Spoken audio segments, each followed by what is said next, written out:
Saudi আরবের মক্কা অঞ্চলে মিলেছে বিপুল পরিমাণ স্বর্ণের খনির সন্ধান। বিশাল এই স্বর্ণের খনি আবিষ্কারের ঘোষণা দিয়েছে দেশটির কর্তৃপক্ষ। বিশ্বে যখন ক্রমেই বাড়ছে স্বর্ণের দাম, তখন নতুন এই খনি বড় সম্ভাবনার ইঙ্গিত দিচ্ছে। আরাবিয়ান গলফ বিজনেসের প্রতিবেদনে বলা হয়, নব আবিষ্কৃত স্বর্ণ খনিটি প্রায় 125 কিলোমিটার জুড়ে বিস্তৃত, যা ইতিহাসের অন্যতম গুরুত্বপূর্ণ খনি আবিষ্কার হিসেবে বিবেচিত হচ্ছে।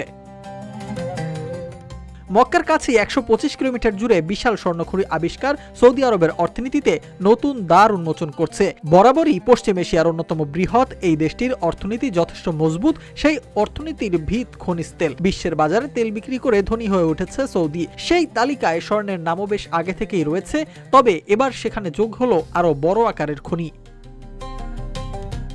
মক্কার মাটির নিচে সোনার বৃহত্তর খনি রয়েছে বলে আগেই আন্দাজ করেছিলেন বিশেষজ্ঞরা। সেই মতো 2022 সাল থেকে শুরু হয় অভিযান। এতদিনে মিলেছে সাফল্য। মনসৌরা মাসারা স্বর্ণখনি বিশ্বের অন্যতম বড় সোনার ভান্ডার। 2023 সাল পর্যন্ত সেখানে মাটির নিচে অন্তত 1985 টন সোনা উত্তোলনের কথা জানা গিয়েছে। এই খনির স্বর্ণ উৎপাদন ক্ষমতা বছরে প্রায় 7088 কিলোগ্রাম। প্রায় একই এলাকায় নতুন খনি আবিষ্কার হওয়ায় সোনার উৎপাদন আরও বৃদ্ধি পাবে বলে মনে করা হচ্ছে।